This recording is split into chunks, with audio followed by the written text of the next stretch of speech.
제가 또 돌아왔습니다. 네, 우리는 지금 한국사를 대단히 열심히 공부하고 있습니다. 여러분들 열심히 하고 있는 것을 제가 눈으로 볼 수는 없지만 믿어 의심치 않습니다. 네, 열심히 잘 하고 있으리라 생각합니다.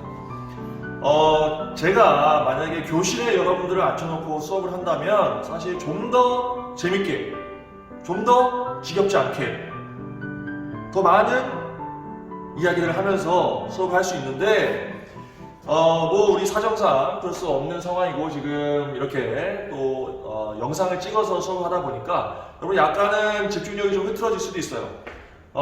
좀 마음을 다잡고 잘 따라오시기 바라고. 그래도 장점이 있잖아요. 장점은 뭐야? 여러분 공부하고 싶을 때 시간에 구애받지 않고 공부할 수 있다라고 하는 그런 장점이 있으니까 그런 장점을 잘 살려서 여러분들이 가장 집중이 잘 되는 시간을 찾아서 한국사를 잘 정리해 나갈 수 있으면 좋겠습니다. 알겠죠?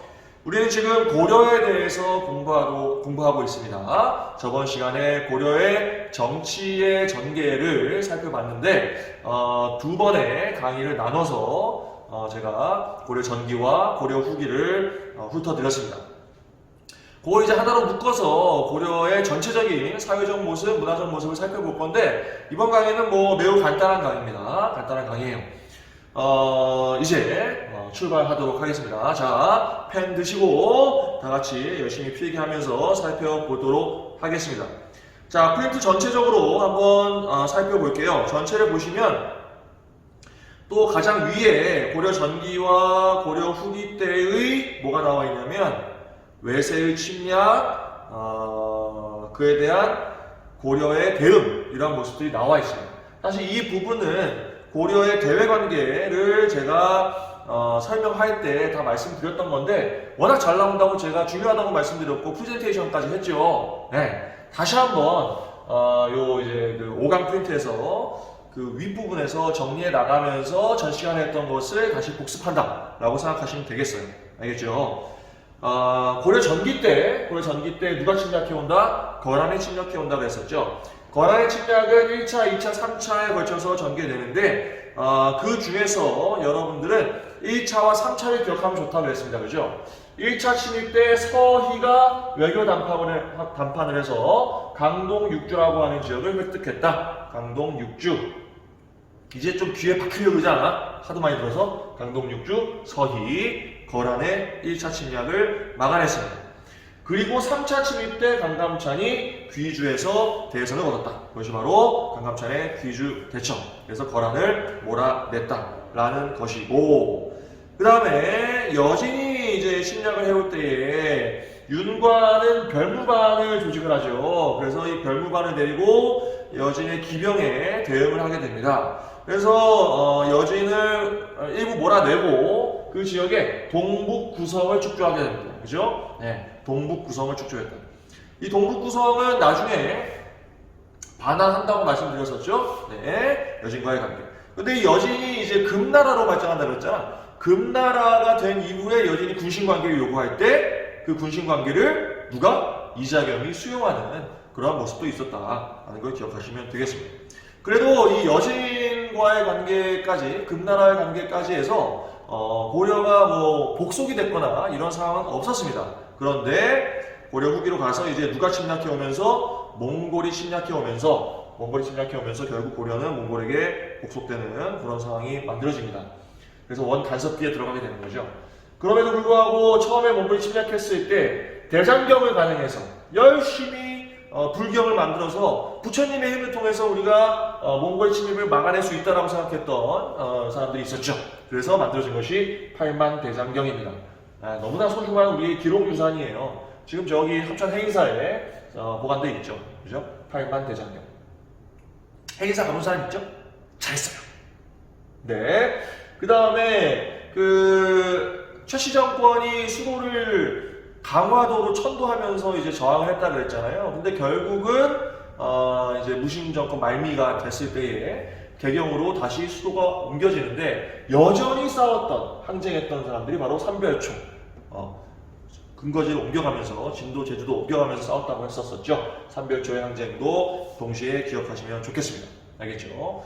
결국은 근데 몽골의 침략은 막아내지 못한 겁니다. 막아내지 못하면서 원간섭기에 들어가게 되죠. 원간섭기. 원간섭기 때에 원나라의 부마국이 되었다라고 이야기를 합니다. 이 부마국은 무슨 뜻이냐면 원나라의 사위의 국가가 됐다는 뜻이야. 원나라의 사위가 된 거야. 사위가 됐으면은 뭐야? 원나라 황제의 공주들과 고려의 왕들이 결혼을 하게 되는 거예요.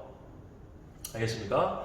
네, 원의 부마국으로 사실 전락하게 된 거죠. 전락하게 된 것이고, 이 왕자들이죠. 고려의 왕자들은 어렸을 때 원나라에 잡혀가요. 그래서 원나라에서 살게 됩니다. 인질로 일종의 인질로 잡혀 있고 원나라의 풍습을 익히고 그리고 이제 돌아와서 왕에 즉위하게 되는 거예요. 그러니까 왕이 이제 몽골에 충성하게 되는 그런 시스템을 만든 거죠. 네. 간섭기의 모습 중에 하나라고 볼 수 있겠습니다. 그리고 쌍성총관부, 탐라총관부 등은 원나라가 직접 지배했던 지역이다라고 말씀드렸죠. 나중에 다시 다 회복을 합니다. 회복을 해요. 자, 이런 식으로 이제 원간섭기가 진행되었다. 지금 전체적으로 고려의 대외관계의 모습을 다시 한번 정리를 해드렸습니다. 이렇게 정리를 하면은 전 시간에 했던 것을 다시 복습하게 된 겁니다. 알겠죠? 좋습니다. 자, 이제 고려의 사회적인 모습을 살펴볼 건데 매우 간단한 이야기예요. 신분제 사회였다는 얘기입니다. 신분제 사회죠. 당연히. 비교를 한다면 요 직전에 이제 신라가 있잖아요. 그죠? 통일신라 포함해서 이 신라라고 하는 나라는 신분제 국가였습니까? 당연하죠. 뭐 신라만 그렇겠어요. 삼국 다 마찬가지였는데 특히 신라는 골품제라고 하는 지배층의 이제 신분제도를 가지고 있었었죠. 그 골품제하고 좀 비교되는 측면도 있습니다. 고려의 신분제는 크게는 이제 지배층과 피지배층으로 이렇게 구분할 수 있겠죠. 그죠? 지배층과 피지배층으로 구분을 하고요. 지배층의 모습을 먼저 살펴볼게요. 지배층은 사실 여기 뭐 호족과 육두품 이렇게 얘기했지만 신분제로 얘기하면 양반들입니다. 양반들. 무반과 문반 합쳐서 양반이라고 하잖아요. 그죠? 그 양반이 지배를 하는 사회인데 이제 그것을 고려의 어떤 특징적인 모습을 살려서 귀족사회라고 이제 표현을 하게 되는 겁니다. 그게 이제 고려 전기의 문벌귀족사회인데 문벌귀족사회가 어떻게 만들어졌냐는 것은 앞에서 또 제가 다 설명드린 부분이었어요. 고려의 건국 세력, 공신 세력들인 호족과 육두품, 이 호족과 육두품들이 뭘 통해서 과거와 음서를 통해서 누대에 걸쳐서 여러 대에 걸쳐서 고위관직에 진출하게 되었다. 이들이 계속해서 고위관직에 진출하게 되면서 이들이 뭐가 되었다? 문벌귀족이 되었다라고 하는 거죠. 문벌귀족화하게 되었다. 오른쪽 가시면 문벌귀족이 이제 그 사회 주류가 된 겁니다. 그래서 이듯이 과거와 음서를 통해서 고위관직을 독점하는 가문들이 생기게 된 겁니다. 알겠죠? 이 문벌귀족 사회가 이제 동용하고 무너지죠. 누구에 의해서 무너진다고 했습니까? 무신들에 의해서 무너지죠. 무신들에 의해서 무너지는데 이 무신들은 차별 대우를 많이 받고 있었다. 그래서 이 차별받던 무신들이 정변을 일으켰다. 이것이 바로 무신정변이고 이 무신정변의 결과로 무신들이 집권을 했는데 이 무신들은 뭔가 사회를 새로운 사회를 만들었다고 치고 그러면 그 사회를 개혁적으로 이끌어 나갈 수 있는 사람들이었느냐? 그렇지는 못했다라고 하는 거죠. 사회 개혁에는 적극적이 아니었고 오히려 이제 부정부패한 측면이 많은 그런 상황들 속에서 민심이 이반하고 떠나나가고 하층민들의 저항이 일어나는 그러한 상황들이 전개된다. 무신 집권기에 그리고 원간섭기에 들어갔을 때에는 권문세족이라고 하는 사람들이 원의 세력을 배경으로 해서 이제 권력을 독점하는 그런 상황들이 전개됐다라고 말씀을 드렸습니다. 맞죠? 자, 이렇게 하면 고려의 사회적 내용들 중에 지배층인 이제 양반들, 그죠? 양반들이 어떤 사회를 구성하고 있었는지를 간단히 살펴봤습니다. 권문세족은 나중에 그 신진사대부에 의해서 견제를 받게 되죠. 그래서 신진사대부가 새로운 사회를 지향해서 고려를 무너뜨리고 어떻게 된다고 했어요? 조선을 건국하게 된다고 말씀을 드렸는데 그것은 조선사 시작할 때 좀 더 자세히 말씀드리도록 하겠습니다. 자, 여기 지배 세력의 모습이었고, 그 다음에 아래 보시면은 중류층들, 하급 관리들, 뭐 잡류, 향리, 남반, 하급 장교들이 있었다. 뭐 그러려니 하시면 돼요. 그러려니 하시면 되고, 그 다음에 피지배 계층들을 보시면 크게는 양민과 천민으로 구분할 수가 있어요.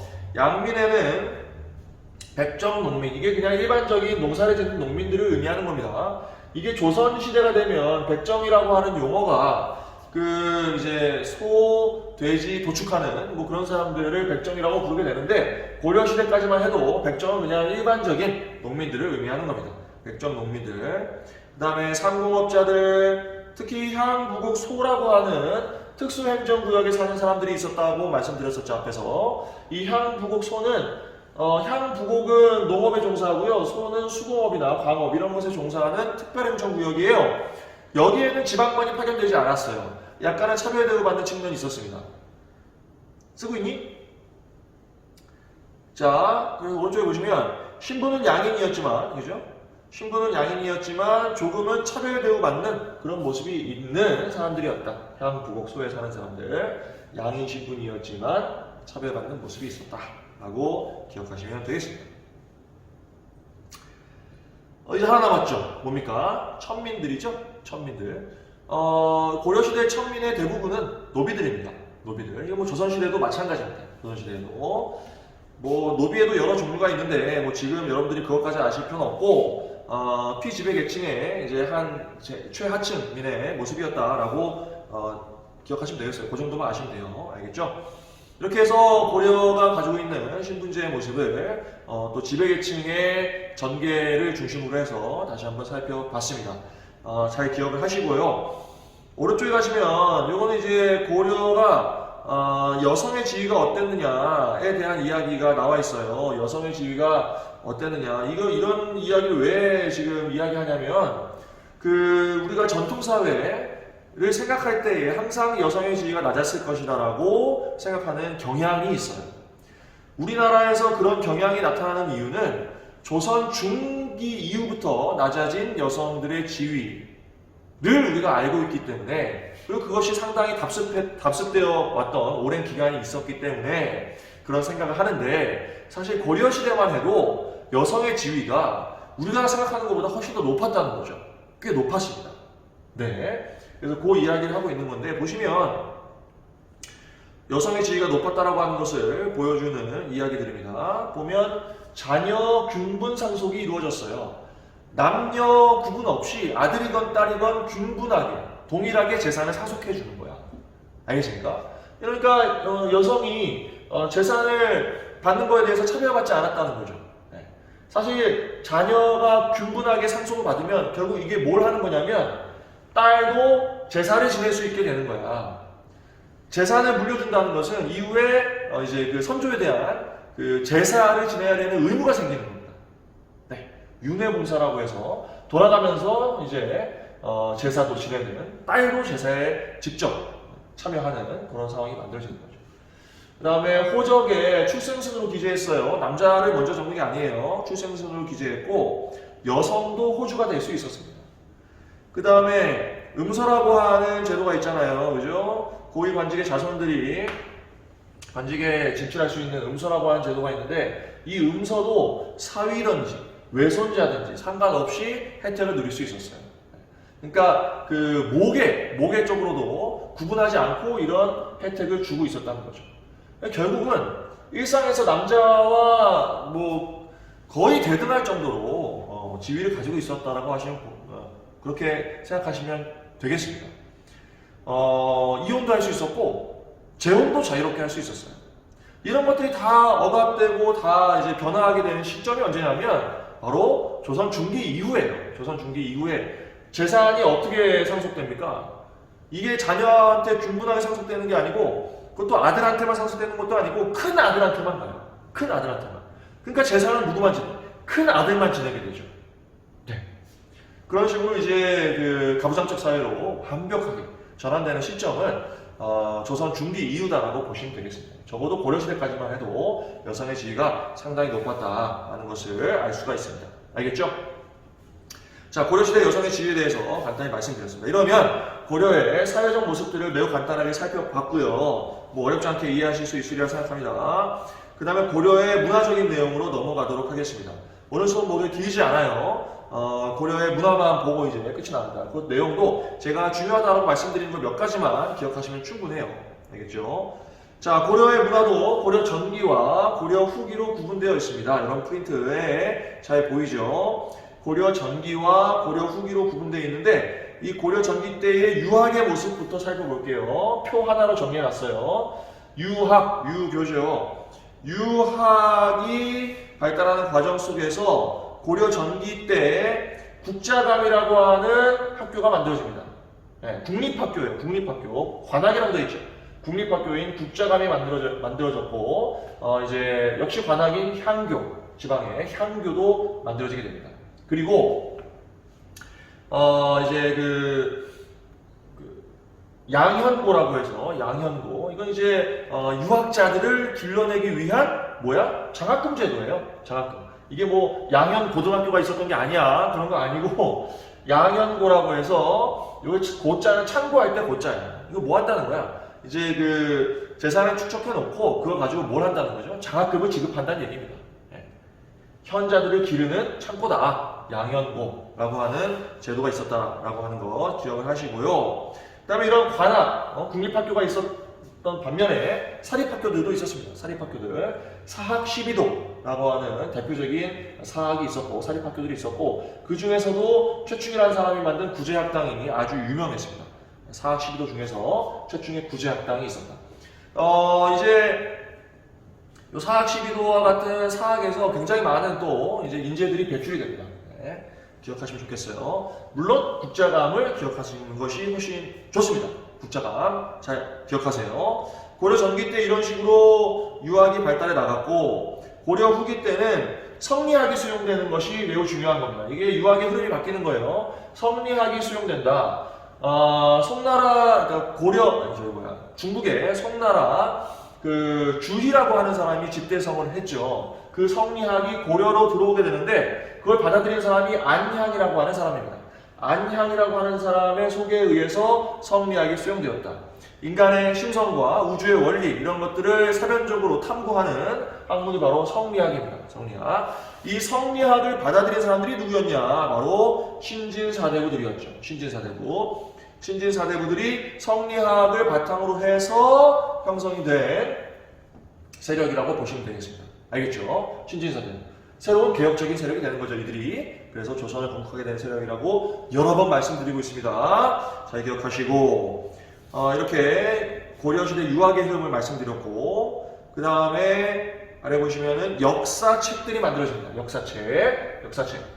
이것도 고려 전기 때 만들어지는 역사책과 고려 후기 때 만들어지는 역사책에 조금 성향이 다른 부분이 있어요. 그걸 잘 이해하시면 좋은데, 고려에도 고려 왕조실록이 있었어요. 우리 조선의 왕조실록이 있듯이 조선 왕조실록 있잖아요. 고려에도 왕조실록이 편찬된 것으로 알려져 있는데 남아있지 않아요. 현존해 있지 않습니다. 안타깝죠.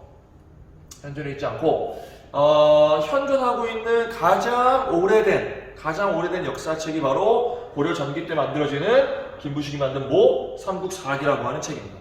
이게 그 고구려 백제 신라 이 삼국의 이야기를 기전체라고 하는 역사 서술 체계로 쓴 것이죠. 그것이 바로 삼국사기다. 삼국사기 정도는 여러분 좀 잘 기억하시는 게 좋습니다. 삼국사기는 별표 쳐놓고 기억하세요.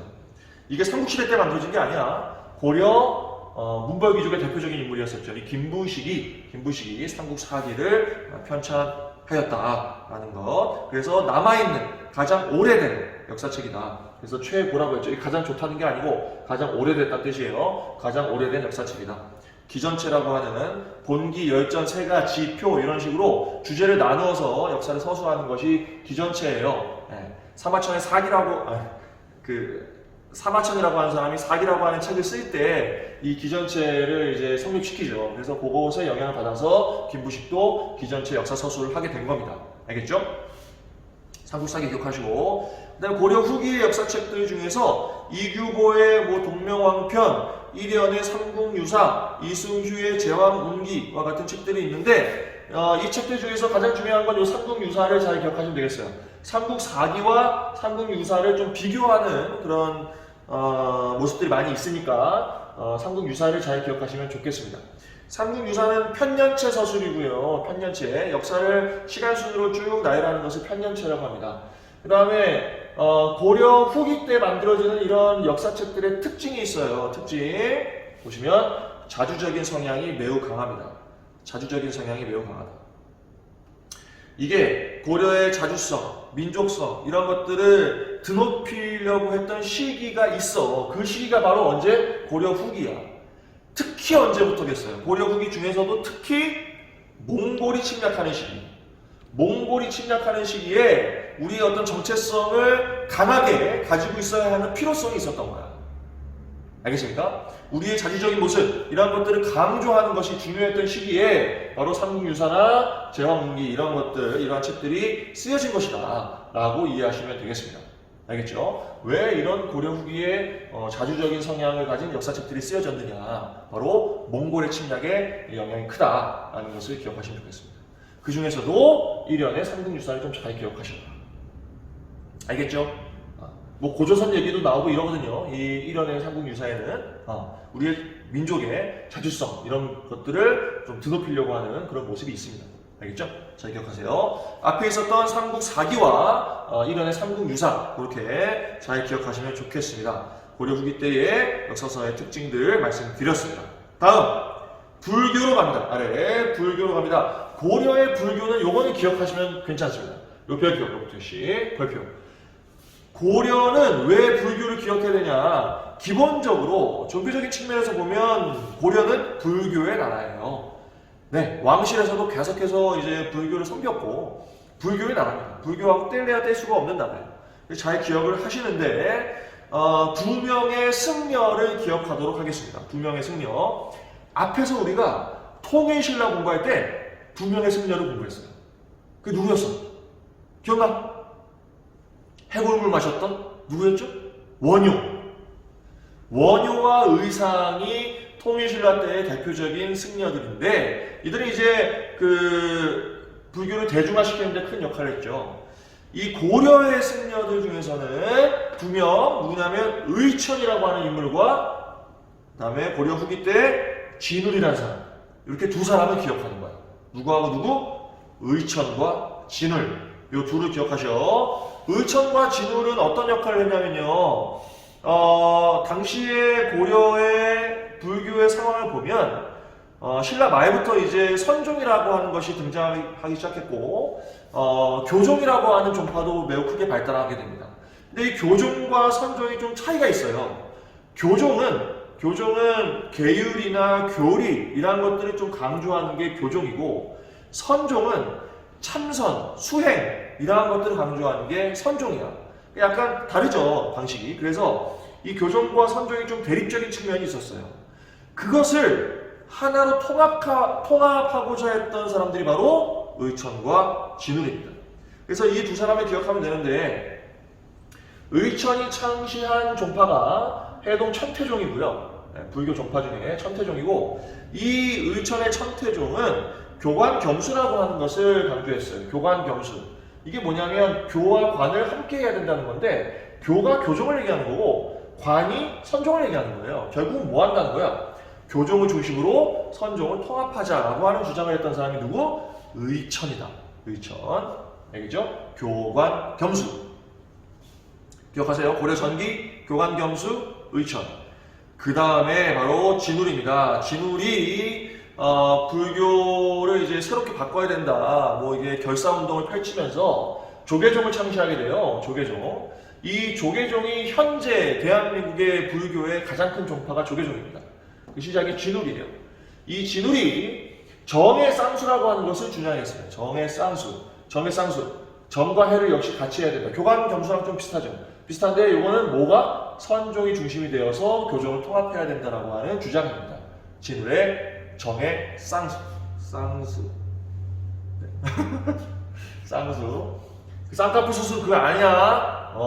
쌍수. 함께 한다는 뜻입니다. 자, 이렇게 진울이 정의 쌍수를 주장했다. 정리하면 고려의 대표적인 승려 두 명을 기억하자. 두 명 누구다? 의천과 진울이다. 의천과 진울 둘 다 무슨 역할을 했다? 교종과 선종을 통합하는 역할을 했는데 의천은 교종이 중심이었고 진울은 선종이 중심이었다. 그렇게 기억하시면 좋겠습니다. 알겠죠?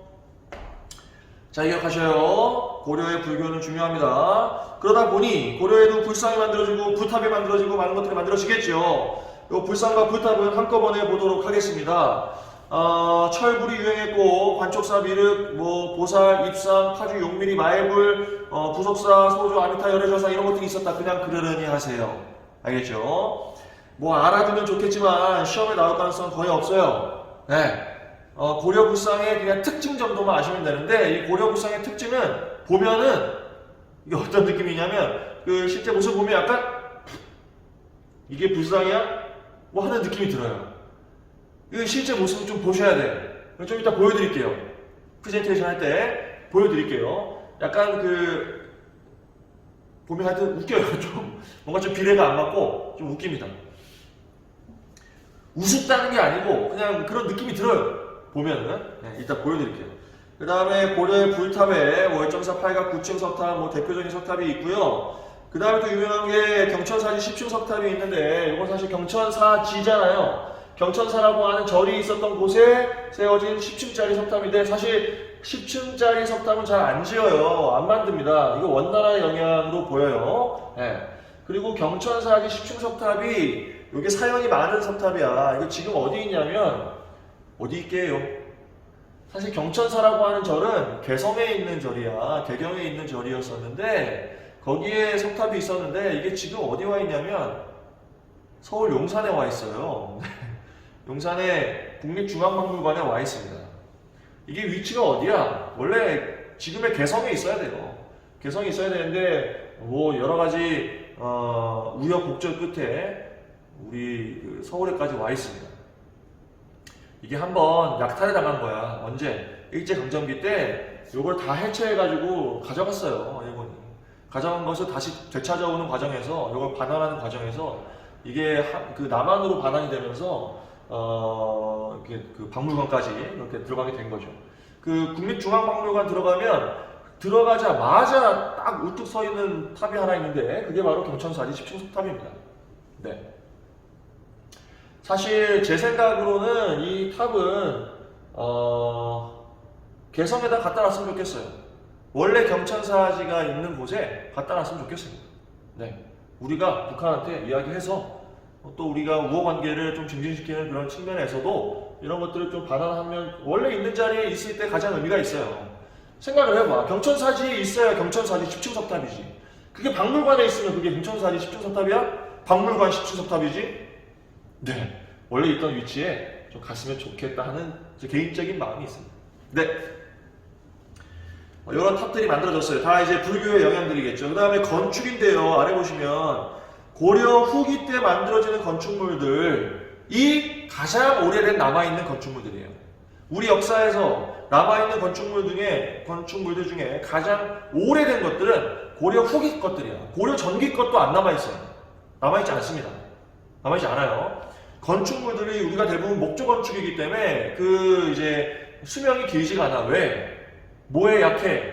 화재에 취약하잖아요. 화재가 한 번 나면 그냥 막 전소되고 막 이러기 때문에 오래된 건축물들이 사실 남아있기가 힘들어요. 그나마 이 고려 후기 때 만들어지는 이제 불교 건축이죠. 불교 건축물들, 봉정사 극락전, 수덕사 대웅전, 부석사 무량수전 이런 것들이 가장 오래된 건축물들입니다.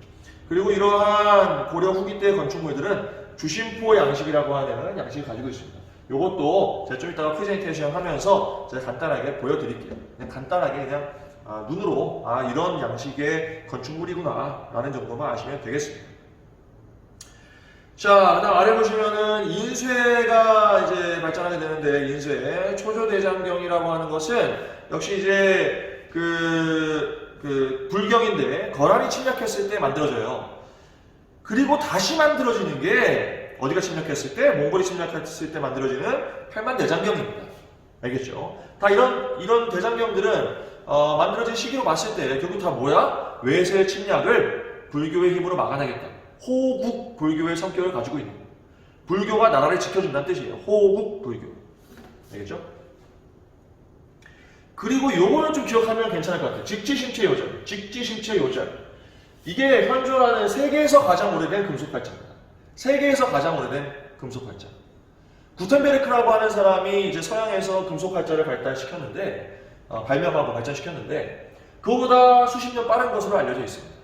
직지심체 요절은 세계에서 가장 오래된 금속 활자 본입니다.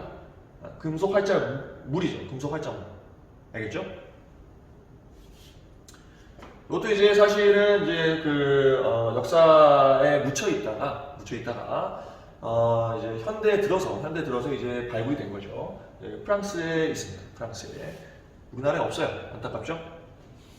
뭐 자세한 얘기를 하자면 너무 길고 그냥 현존하는 최고의 가장 오래된 금속 활자다라고 하는 것을 기억하시면 좋겠습니다. 자, 이렇게 해서 고려 후기의 문화, 그다음에 그 전에 고려 전기의 문화까지 전체적으로 살펴봤습니다. 이러면 5강의 내용은 이제 거의 다 마친 거고요. 문화재 관련해서 제가 몇 개의 실물들을 보여드리는 프레젠테이션을 하도록 하겠습니다. 알겠죠? 프레젠테이션으로 갈게요. 네, 프레젠테이션 하도록 하겠습니다. 우리가 고려의 사회와 문화에 대해서 지금 프린트 5강에서 살펴봤는데요. 고려는 불교의 나라라고 말씀드렸죠. 그래서 고려 불교의 모습을 조금 다시 한번 살펴보는 그런 프레젠테이션을 한번 해보도록 하겠습니다. 키 아이디어는 바로 고려의 불교입니다. 고려는 불교의 나라예요. 계속 말씀드렸죠. 두 명의 승려를 기억하면 좋겠다라고 아까 말씀드렸습니다. 의천과 진울이라고 그랬었죠. 이 의천과 진울은 교종과 선종을 통합하는 역할을 했던 승려들이다.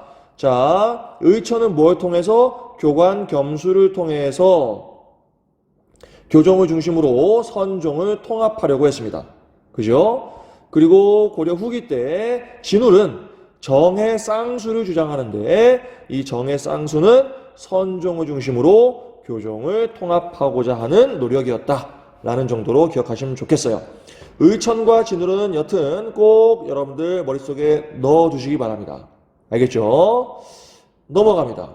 고려의 불상의 모습을 보겠습니다.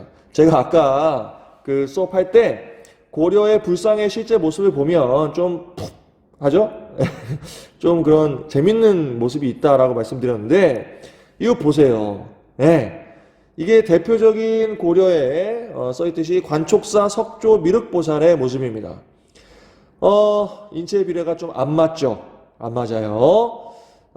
이게 삼국시대 때 특히 뭐 통일신라 때 만들어지는 인체 비례가 거의 완벽한 석굴암 본존불 이런 거하고 비교했을 때 너무나 다른 모습이죠. 그죠? 이제 불교가 예전에 귀족이 중심이 되는 귀족 불교에서 좀 벗어나서 선종이 발달하고 그다음에 뭐 이제 대중화되는 그런 상황들 속에서 이런 모습의 불상들이 만들어지는 것이 아닌가라고 볼 수 있습니다. 요거는 우리 근처에 파주가 있잖아요. 그죠? 요 파주에 용미리에 있는 불상의 모습인데 마애불이죠, 이것도. 근데 이거는 이제 위에서 머리 부분만 찍은 모습이에요. 이 불상에 바위로 올라가면 이렇게 뒷모습을 머리만 이렇게 옆모습까지 이렇게 찍을 수가 있습니다. 이거 다 제가 찍은 거예요. 네. 다음 고려의 불탑을 보도록 하겠습니다. 고려의 불탑은 다각의 다층, 그러니까 각이 많고 층수가 높은 그런 탑들이 만들어지는데 대표적으로 월정사 8각 9층 석탑이 있고요. 9층으로 많이 만들어져요. 층수가 높죠. 그러니까 하여튼 다각의 다층이다라고 하면은 이거 고려의 불탑이구나라고 생각하셔도 무방해요. 네, 그렇게 이해하셔도 돼. 그리고 이것도 다층인데 이건 10층이잖아요. 아까 말씀드렸던 경천사지 10층 석탑이죠. 원나라의 영향인 것으로 보이고 10층까지 지은 것은 요게 위치가 지금 요 모습은 이 경천사지 10층 석탑이 일본으로부터 반환될 때 남한으로 반환이 돼서 처음에 경복궁에다가 이거를 놔뒀는데 어울리지 않잖아요. 경복궁하고는. 왜? 경복궁은 조선의 정궁인데 조선은 억불 정책을 썼던 나라야. 그죠? 네, 유교를 장려하고 불교를 억압했던 나라인데 억불 정책을 쓰는 나라의 정궁에다가 이렇게 불탑을 갖다 놓은 게 어울리지 않잖아요. 그래서 요거를 어디로 옮겼다? 지금 박물관, 국립중앙박물관에 옮겨서 지금 실내에 있습니다. 근데 아까 말씀드렸듯이 원래 위치인 개성에 갖다 놨으면 좋겠어요. 네. 그 다음에 고려의 건축물을 보는데 대표적으로 이게 수덕사 대웅전이에요. 굉장히 오래된, 우리나라에서는 뭐 가장 오래된 건축물 중에 하나입니다. 그죠? 수덕사 대웅전인데 아주 단아한 모습이죠. 네, 아주 단아한 모습이에요. 요게 이제 주심포 양식이라고 하고요. 지붕과 기둥을 연결하는 곳에 포라고 하는 것이 있는데 그 곳에만 포가 있는 것을 주심포라 그래요. 그러니까 기둥 위에만 포가 있는 것을 주심포라고 합니다. 이 주심포 양식으로 건축을 하게 되면 매우 단아해져요. 건물이 간결하고 단아해집니다. 네, 요거는 이제 옆모습인데 팔짝 지붕의 모습이죠. 맞배 지붕이죠. 죄송합니다. 맞배 지붕의 모습입니다. 요거는 조선시대의 대표적인 건축물인 뭡니까? 이게 경복궁의 근정전입니다. 근정전. 아주 화려하죠. 네, 아주 화려합니다. 이게 다포 양식이라고 해서 조선시대가 되면 고려시대 건축과는 달리 대단히 화려해지는 측면이 있습니다. 자, 고려시대의 문화의 모습, 특히 고려의 불교를 중심으로 다시 한번 살펴봤습니다.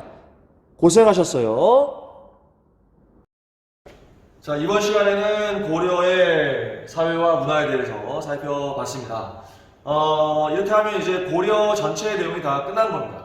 고생하셨고, 고려라고 하는 나라는 삼국통일이 이제 신라에 의해서 이루어지잖아요. 근데 통일을 했다고 하지만 북쪽에 발해라는 나라가 있었죠. 우리가 하나의 민족성을 가진 단일한 국가로서 발전하는 것의 시작이 고려라고 하는 나라라고 보시면 되겠어요. 통일신라가 있지만 통일신라는 발해가 북쪽에 있었기 때문에 완벽한 단일한 그 국가였다라고 보기 힘들고, 그죠? 이 단일 민족으로서 하나의 국가로서 발전하는 시기는 바로 이 고려가 시작이다. 그래서 이 고려사가 대단히 큰 의미가 있다라고 여러분들 생각하시면 되겠습니다. 자, 벌써 우리가 그 프린트 5강까지 다 마쳤으니까 상당히 강의가 진행되고 있습니다. 다음 시간부터는 이제 조선에 대해서 공부하게 됩니다.